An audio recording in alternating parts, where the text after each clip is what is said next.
안녕하세요. 예수님의 친구, 여러분의 친구, 김태민 목사입니다.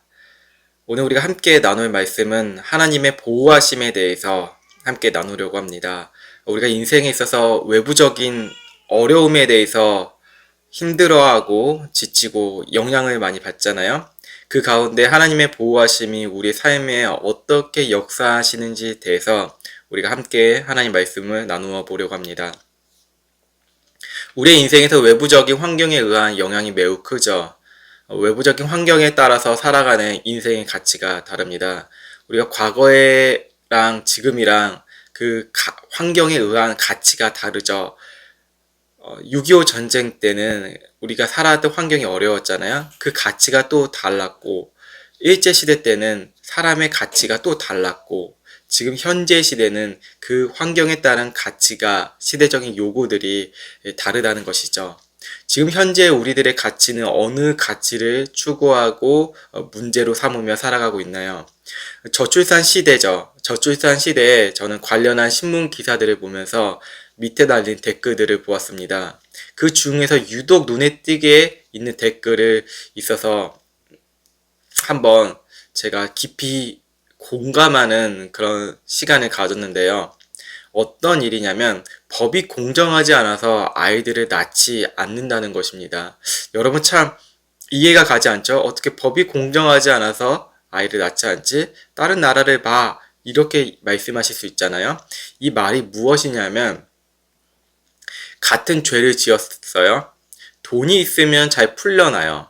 하지만 돈이 없으면 빵을 훔쳤다는 그 죄목 하나로 큰 죄로 이제 판결이 난다는 것이죠. 그것을 바라본 사람들은 어떤 가치를 가지고 있게 되는 것이죠. 돈이 있어야 생존할 수 있다는 가치관으로 바뀌었다는 것입니다. 돈이 없으니까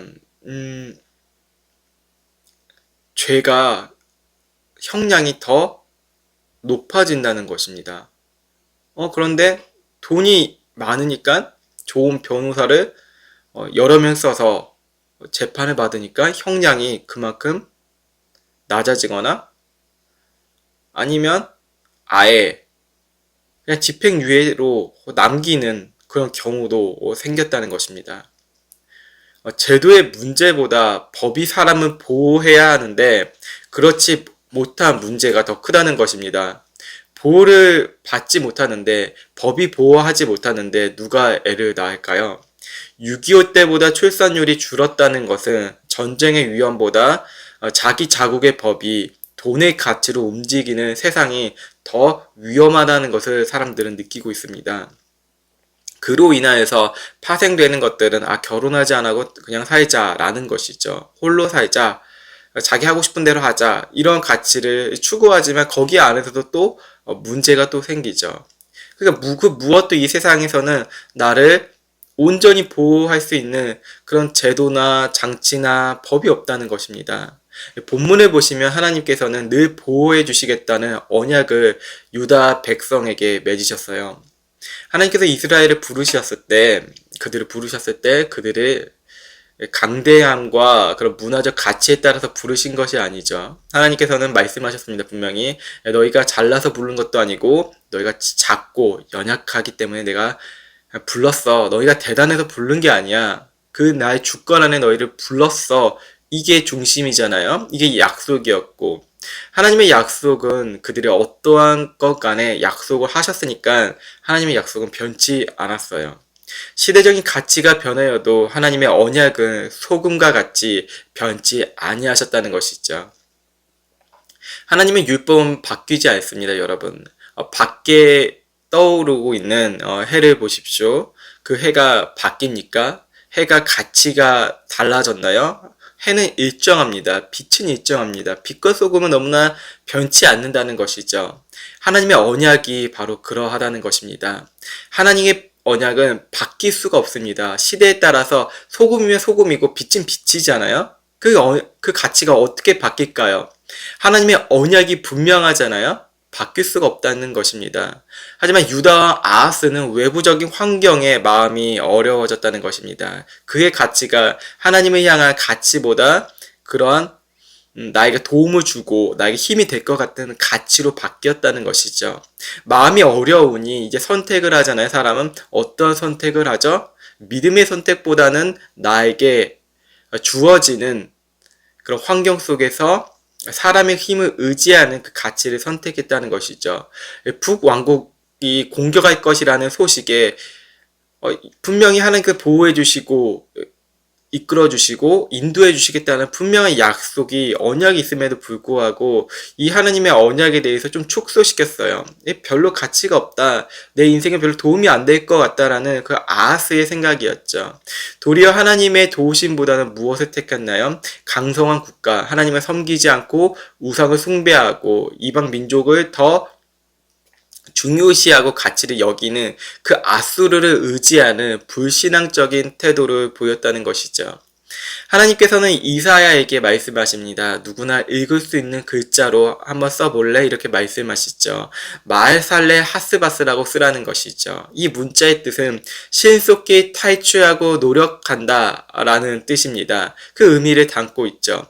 그 문자를 보는 모든 사람이 이제 그냥 보는 게 아니고 큰 판에다가 쓰라고 명령하십니다. 뭐 전광판과 같이 그런 크기의 사이즈는 확실치 않겠지만 누구나 볼 수 있는 사이즈라는 것이죠. 중대한 말씀이 이루어질 것이니 유다 백성들 너희들은 보라는 것입니다. 언약을 의지하지 않고 하나님의 말씀을 신뢰하진 너희들아, 이 말을 한번 돌이켜 보아라는 것이죠. 이사야는 여선지자와 결혼해서 아들의 이름을 짓는데 그 아들의 이름이 하나님이 큰 판에 쓰라고 하신 그 이름입니다.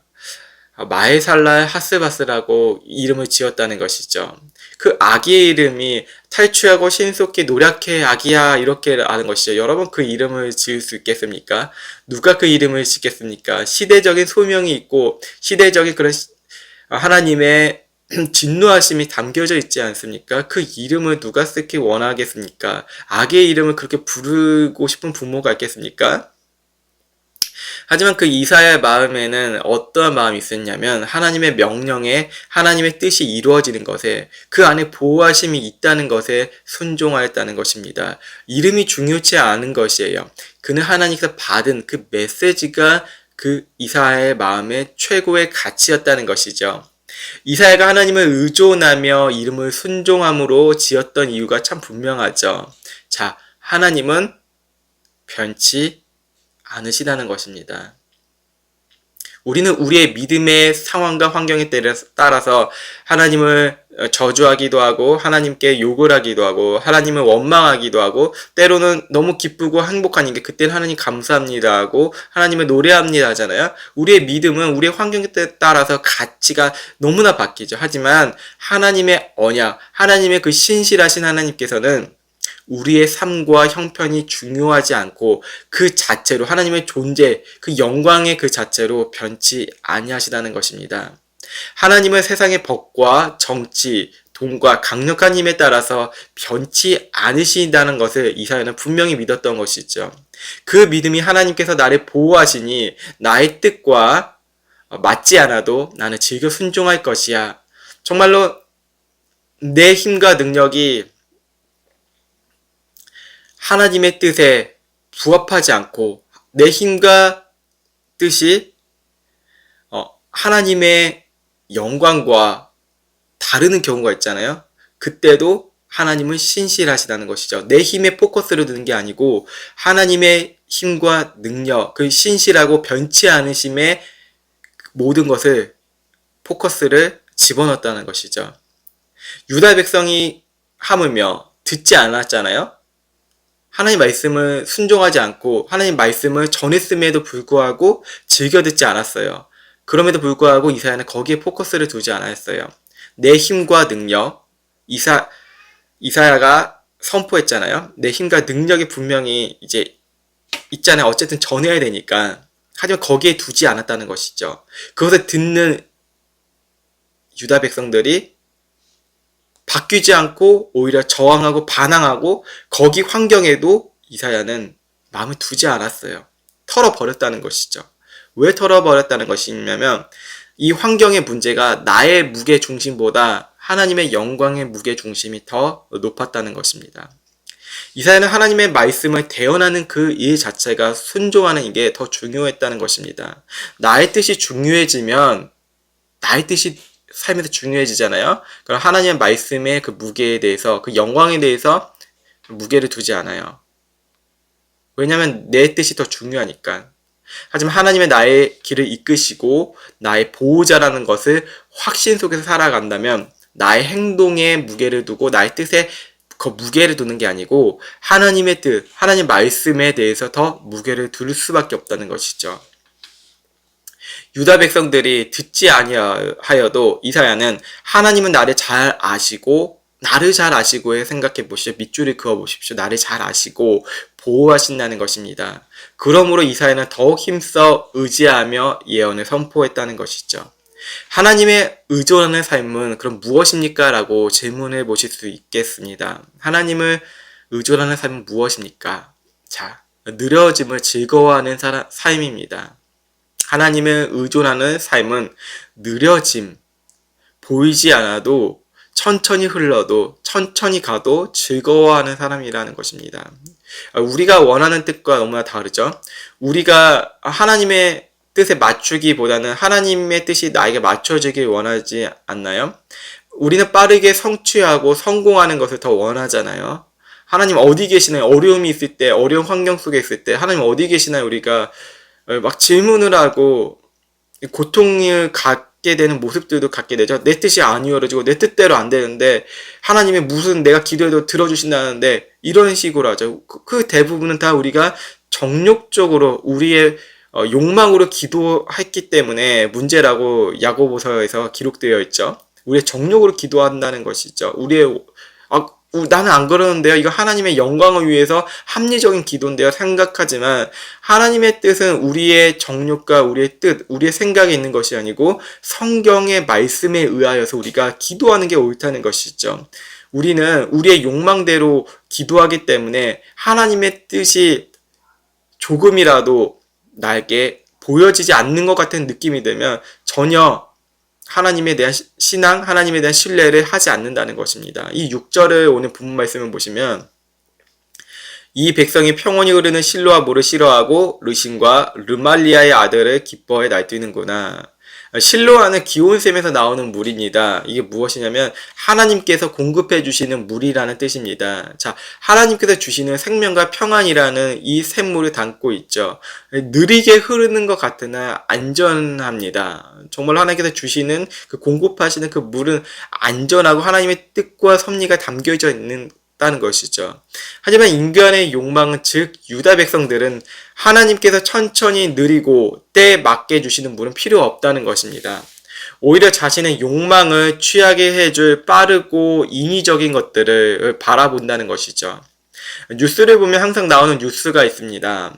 네, 사기입니다. 특히 전망 좋은 코인이 있으니 투자라는 사람이 있습니다. 뭐 전망이 좋다 그러죠. 전망 좋은 땅이 있고 전망적인 그런 내가 아이템이 있다. 전망이 좋은 그러한 창업 아이템이 있다. 이렇게 말하는 사람들 많지 않습니까? 그래서 투자를 해보라는 것이죠. 투자를 하는데 설명을 해요. 그리고 급격하게 돈이 불어날 것 같다고 생각을 합니다.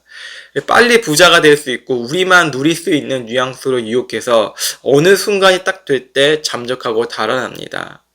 사기꾼들은 계획이 있다는 것이죠. 그럴싸하고 원대한 사기꾼들의 계획이 있다는 것입니다. 인간의 계획의 그 중심과 똑같죠. 뭔가 이룰 수 있다라고 하지만 결국에는 바람의 겨와 같이 다 없어져 버린다는 것이죠. 여러분, 빨리 무엇을 우리에게 이루어줄 수 있는 것은 없습니다. 상식적으로 미쳤다고 투자 비밀을 알려줄까요? 본인들이 대출받아서 누리면 될 것을 뱀의 혀로 속인다는 것입니다. 뱀의 혀로 속인다는 것은 당장은 평안할 것처럼 보인다는 것이죠. 소돔과 고모라 성이 아브라함 조카 롯에게는 훨씬 좋아 보였죠. 젖과 기름이 흐를 것처럼 되게 보였다는 것이죠. 그 도시의 중심을 보지 못하였다는 것이에요. 강대하고 아름다운 것들이 당장에는 우리에게 희망과 소망을 줄 것 같지만 언젠가는 다 무너진다는 것입니다. 유다가 아스르와 동맹을 맺으면 강대국이 자신을 보호해 줄 것이라는 위대한 착각을 한 것이죠. 그 착각 속에서 살다가 도리어 아수르가 유다를 공격하는 사태가 되어버리죠. 마치 바벨탑을 높이 쌓아 올려도 그 탑은 무너져 버린다는 것입니다. 제가 요즘 유튜브를 보면서 참 인생의 진리를 더 많이 깨닫는 것 같아요. 이 유튜브를 보는 것이 뭐 나를 즐거워하는 그런 것을 보는 게 아니고 대한민국의 건물들을 봐요. 저는 되게 흥미로웠어요. 대한민국의 건물들을 보는데 이 건물들이 빈 건물이 되어져가는 모습들을 담기는 한 유튜버, 한 50 후반을 그 나이를 가지신 그 유튜버 선생님의 그 영상을 보고 있어요. 그 유튜버는 전국 방방곳곳을 돌아다니시면서 국가기관과 지자체들이 혈세를 낭비하면서 흉측한 그 빈 건물을 남기는 것을 찍고 있어요. 그리고 한때 유명했던 건물이 폐건물이 되는, 현재 폐건물이 되고 있는, 그리고 되어진 그런 영상들을 찍었어요.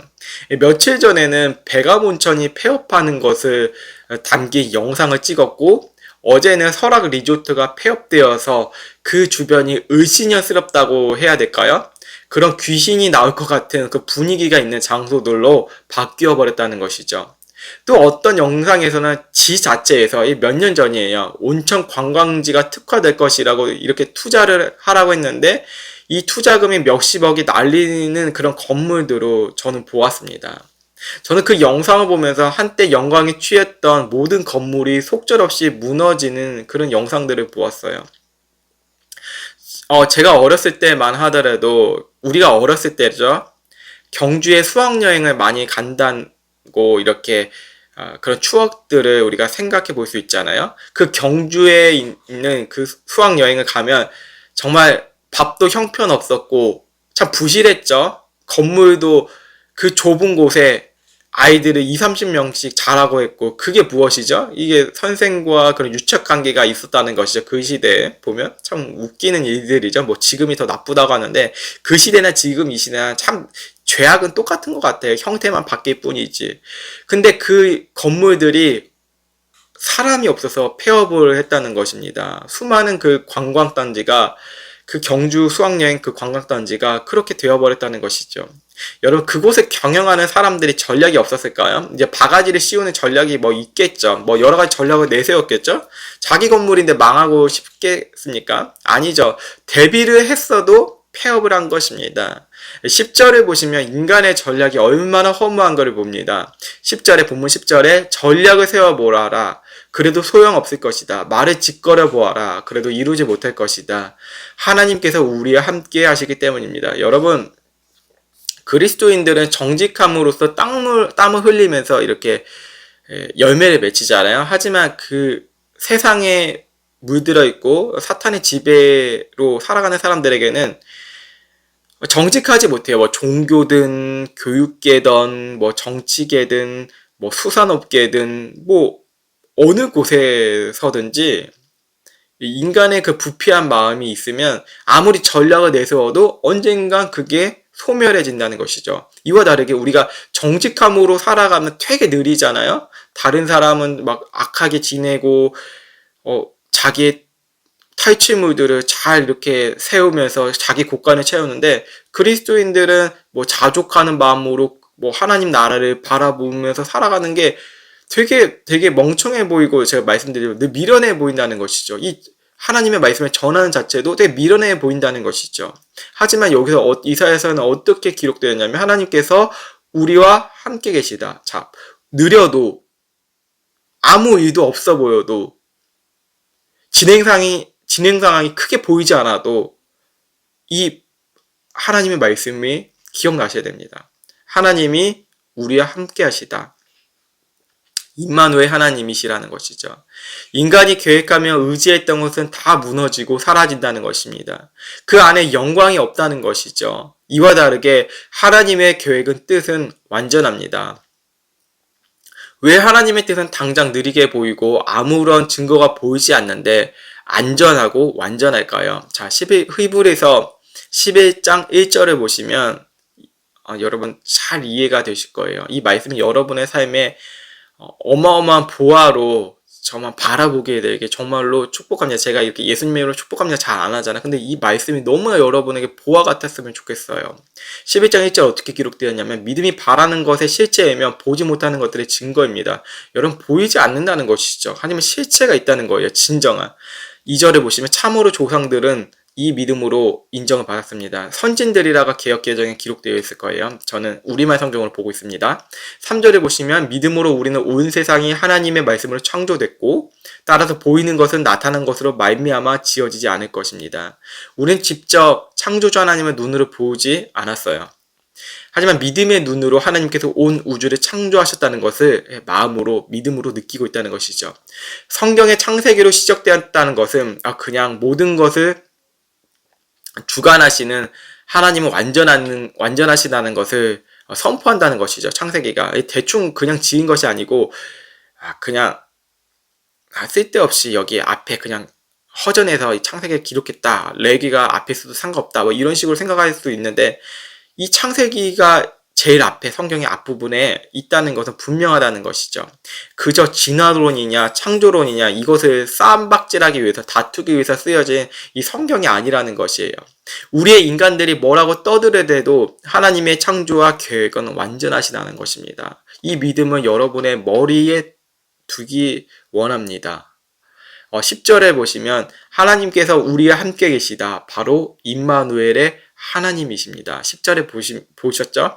하나님이 우리와 함께 계시다. 이사야 본문이죠. 이사야서 오늘 본문 8장 10절에 임마누엘의 하나님이시라는 것이죠. 우리가 경험한 방식으로 하나님을 이야기보다도 하나님의 때를 기다리는 것입니다. 하나님은 우리와 함께 계시다는 것입니다. 이런 마태복음 1장이 예수님의 나심에 대해서 기록하고 있잖아요. 이걸 성탄절에만 우리가 이렇게 설교를 하는데 그러면 안 돼요. 왜냐하면 이게 너무나 우리 인생에서 함께 하시는 말씀이라는 것이죠. 문화로서 하나의 그런 절기로서 이렇게 설교하기보다는 이 말씀을 나의 일상 속에서 생각해 보십시오. 이 크리스마스의 그 문화라고만 생각하지 마시고 이 말씀 한번 잘 깊이 한번 생각해 보십시오. 마태복음 1장 23절, 24절, 25절에 이렇게 기록되어 있거든요. 처녀가 잉태해서 아들을 낳을 것이요 그를 임마누엘이라 부를 것이다. 이게 이사야서와 이게 일맥상통해요. 왜냐면 마태가 이것을 기록한 거거든요. 임마누엘이란 하나님께서 우리와 함께 하신다는 뜻이라는 것이죠. 자, 잠에서 깨어난 요셉은 주의 천사가 명령한 대로 마리아를 아내로 맞아들였습니다. 그러나 요셉은 아들을 낳을 때까지 마리아와 잠자리를 같이 하지 않았습니다. 마리아가 아들을 낳자 요셉은 그 이름을 예수라고 지었습니다. 청년 요셉에게 결혼을 앞둔 요셉에게 이해가 되지 않았을 것입니다. 여러분 구약의 요셉도 그렇고 신약의 요셉도 자신의 상황이 도무지 이해가 되지 않았다는 것이죠. 창세기에도 요셉이 있고 이 신약성경의 첫 부분이 이 마태복음에는 요셉이 있다는 것이죠. 참 이 두 요셉이 상황이 도무지 이해가 되지 않았을 것이에요. 야, 하나님을 잘 믿고 내가 하나님 신실히 섬겼는데 왜 이러한 결과가 벌어지냐. 우리 원망하잖아요. 왜 이게 원망이네. 근데 진짜 신실한 그 믿음이란 건 무엇이냐면 하나님은 신실하시다는 것이 이게 믿음으로 선포되어질 때 내가 신실한 게 아니라 하나님이 신실하시다는 것이거든요. 그러니까 내가 신실해 보이기 시작하고 내가 신실하다라는 그 착각 속에 살아가면 하나님이 왜 내 환경을 이렇게 인도해 주실까에 대한 원망이 되고 이게 사회교육을 때려쳐버려야겠다 이런 생각만 들거든요. 교회를 떠나야겠다 이런 생각, 다른 교회 나가야지. 하지만 하나님은 신실하시다는 그 고백이 있으면 어떠한 일이 생기냐면 요셉의 모습을 보시면 딱 돼요. 구약의 요셉, 신약의 요셉. 청년의 혈기가 있었던 요셉의 마음에는 커다란 상처가 생겼잖아요. 둘 다 이제 생겼다는 것이죠. 구약과 신약을 동시에 생각해 봅시다. 자, 이제 여기서는 이제 약혼할 아내가 마리아가 임신을 했다뇨 라는 것은 이 신약의 요셉이죠. 과학적으로 말이 안 되잖아요. 도덕적으로, 윤리적으로, 종교적으로 모두 지탄과 비난을 받아야 할 상황이 온 것이에요. 그 모든 상황이 이해가 되지 않으니 요셉은 어떻게 했을까요? 주변 사람들에게 이렇게 나 이런 고민이 있어 말하는 것이 아니고 그는 우선 인내를 했어요. 조용하게 파혼을 하려고 했다는 것이죠. 이 무엇이냐면 생명은 하나님의 것이니까 하나님의 뜻이 이루어지고 원한다는 것이죠. 마리아와 임신한 그 태의 아이를 존중했다는 것이죠. 상처를 받았어요. 하지만 존중을 했어요. 복수를 해야 정당하고 마음의 상처가 풀릴 것 같은데 그리하지 아니했다는 것입니다. 여러분 종교에 사로잡히면 복수가 정당해 보여요. 저 사람 마귀 사탄이고 쟤는 죽여야 돼 라고 생각을 해요. 왜 그러냐면 사람들이 이제 예수님 앞에 한 여인이 가늠한 여인 데리고 왔잖아요. 그리고 돌을 자기들이 들었잖아요. 이게 종교성이거든요. 어떻게 하냐면 저 사람이 나에게 피해를 입히고 나의 정신적인 율법을 어겼으니까 당연히 마땅히 죽여야 된다는 이런 마음만 있어요. 하지만 우리의 마음에 하나님의 성품이 자리 잡게 되면 하나님께 심판을 맡긴다는 것이죠. 하나님의 일하심을 기다린다는 것이죠. 요셉의 마음에는 복수는 심판은 하나님께서 하신다는 것이죠. 전지전능은 하나님께서 하신다는 거예요. 그때 요셉의 꿈에 하나님의 천사가 나타나요. 20절에 요셉이 이런 생각을 할 때 주의 천사가 꿈에서 나타나 말했습니다. 다윗의 자손 요셉아 두려워하지 말고 마리아를 내 아내로 맞이하라. 마리아가 가진 아기는 성령으로 임신된 것이다. 마리아가 아들을 낳을 것인데 그 이름을 예수라 하여라. 예수가 그의 백성을 그의 죄로부터 구원할 것이다. 여러분 이 말씀을 생각해 볼 때 신화라고 생각하시나요? 아니면 상상적 그 전래동화 이야기? 그렇게 했구나. 별로 와닿지도 않고 성경에 기록되었으니 그러려니 권위를 인정합니다. 그러려니 이렇게 하시나요? 이 말씀은 신화가 아니라는 것을 여러분 정말 믿으신가요? 루돌프 볼트만이라는 그 실존주의 그 신학자가 있는데요. 이 사람이 이해한 것은 이 사람이 이제 현대적인 그런 19세기, 20세기에 있는 그 실존적인 거에 실존적인 것도 어려워하실 수 있는데 보이는 것이 전부다라는 이런 철학인데 이 사람은 신화라고 생각해 보였다는 것이죠. 현대 사고와 이 가치로는 이 말씀이 신화같이 보이실 수밖에 없지 않나요? 성경의 신화 같은 성격을 빼고 도덕적인 철학적인 가치로 끌어내리려고 시도를 했어요. 하지만 이게 성경의 흐름에 맞지가 않는다는 것이죠. 성경의 신화 같은 모든 일들이 하나님의 주권 안에서 뜻이 이루어지는 과정이라는 것이죠. 오병이어 기적도 그러고 홍해가 갈라진 것도 그러고 갑자기 눈이 안 떠진 사람이 눈이 뜨어진 것도 그러고 죽은 자가 다시 살아나는 이런 모든 것들이 다 하나님의 능력이라는 것이죠. 제가 어렸을 때 4대 성인이 이제 담겨진 책들을 보면서 예수님의 책을 봤는데 예수님은 어떻게 끝이 났냐면 사랑을 이야기하고 십자가에 못 박힌 걸로 끝났어요. 신화적인 거는 전혀 없고요. 그냥 그랬다. 그냥 우연히 다 생겼다. 이런 식으로만 이렇게 했는데 이거는 4대 성인이 될 수 없더라고요. 왜? 예수님은 4대 성인이 아니라는 것이죠. 예수님은 하나님의 아들이십니다. 살아계신 하나님의 아들. 우리와 함께 계신다는 것이죠.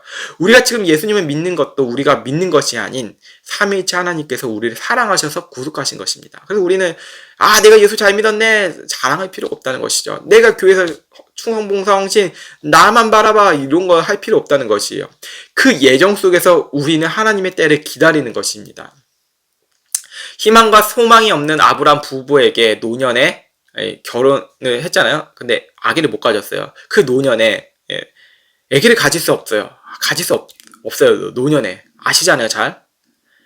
그때 하나님께서는 언약을 베푸시고 이삭을 주셨습니다. 강대한 왕국에서 쫓겨난 나이 많은 노인 아시죠? 젊었을 때 쫓겨났으나 나이 들었어요. 80세에 노인인 모세를 하나님께 쓰셨어요. 어떻게 하나님은 시니어를 쓰셨을까? 시니어만 쓰시는 건가? 생각해 볼 수 있잖아요.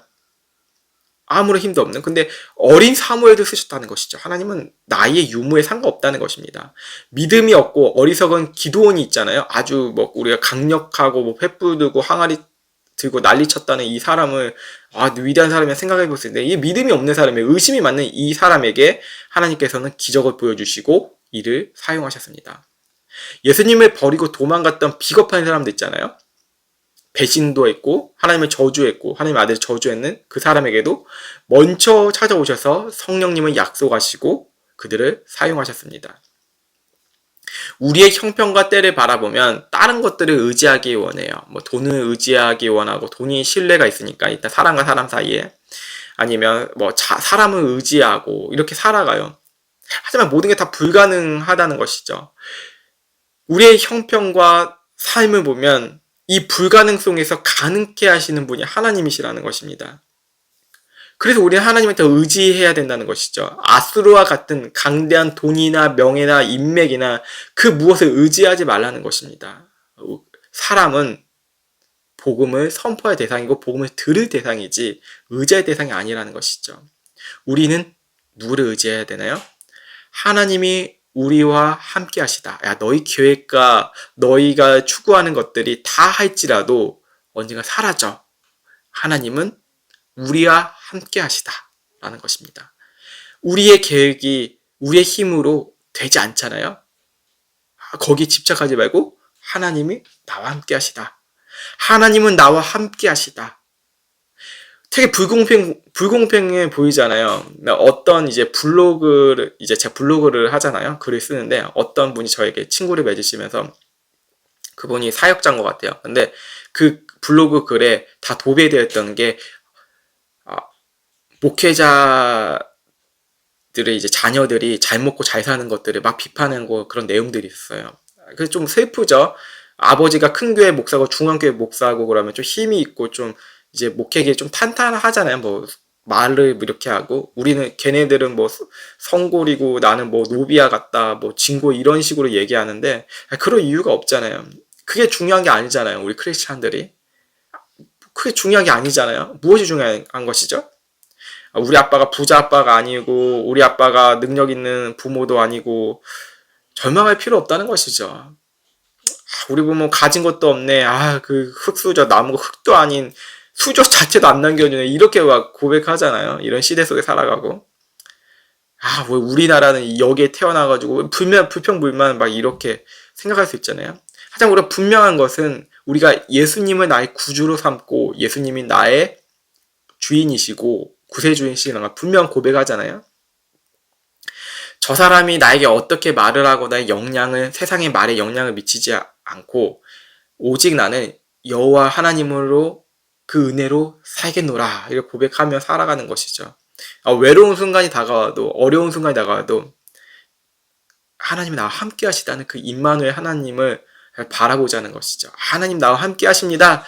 진짜 함께 하십니다. 아멘. 진짜 함께 하시네요. 함께 하십니다. 믿으십니까? 그냥 이렇게 믿으십니까 하면 뭔가 저희가 뭐 선동하는 것 같지만 진짜 우리가 우리 모두가 저와 여러분이 진짜 임마누엘 하나님만을 바라보며 이 시대의 그런 발걸음을 좀 걸어가셨으면 좋겠습니다. 정말 하나님이 우리와 함께 계십니다. 이사야가 외롭고 슬프고 그리고 남은 그루터기 같은 사람들이 힘들고 과정에서 아무것도 그런 나에게 남아있지 않을 것 같은 위기 속에서도 하나님은 나와 함께 하시다는 그 믿음으로 살아갔으면 좋겠습니다. 예수님의 십자가를 지실 때 다 도망갔어도 예수님은 우리에게 먼저 찾아오셨다는 것을 기억하십시오. 하나님은 우리에게 먼저 찾아오셨고 우리에 함께 하십니다. 그 믿음으로 살아가는 믿음의 증인들 되시기에 예수님의 이름으로 축복하고 사랑합니다. 기도하시겠습니다. 하나님 감사합니다. 우리의 인생이 되게 뭔가 잘 풀리지도 않는 것처럼 보이고 예수님을 믿었는데도 왜 이 모양 이 꼴이라고 생각해 볼 수도 있습니다. 교회를 갔는데도 저 집사님, 권사님, 장로님은 잘 사고 우리 집 왜 이렇게 형편없고 우리 남편은 왜 이러고 우리 아내는 왜 이렇게 별로일까 라는 그런 외모도 별로이고 돈도 없고 아무것도 없다. 참 믿음도 별로이고 나의 환경을 원망할 때가 되게 많습니다. 하나님 우리 집이 어떤 기초수급자든지 어디에 사든지 내가 어떤 환경에 빠져 있든지 여기에 포커스를 두는 게 아니고 물론 우리가 하나님께서 주신 은혜로 일을 하고 정직하게 일을 하면 분명하지만 우리가 잘 풀리지 않는다는 거기에 포커스를 맞추는 게 아니고 하나님이 우리와 함께 하시다는 것에 정말로 그 하나님 나라를 누렸으면 좋겠습니다. 많은 사람들이 저도 그러고 뭔가 안 풀린다 뭔가 더 잘 돼야 되고 뭔가 사람들이 나에게 인정해줬으면 좋겠다. 이런 가치 속에서 사는 문화 속에서 돈 많이 버는 게 정말 이런 가치라는 생활 속에서 서로 열등감과 비교 의식이 있는 이 삶 속에서 오직 하나님은 나의 구주이시고 하나님 나와 함께 하시다는 그 믿음의 고백들로 살아가는 우리 될 수 있도록 주님 이끌어 주시옵소서. 우리가 못나는 게 아니고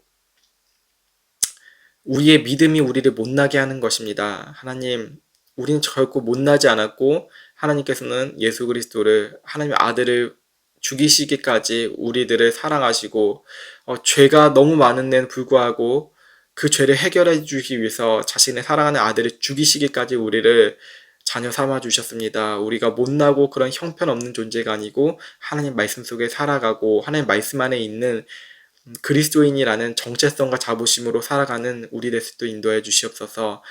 감사하며 임마누엘이시고 우리 함께 하시는 예수 그리스도의 이름으로 간절히 기도드립니다. 아멘.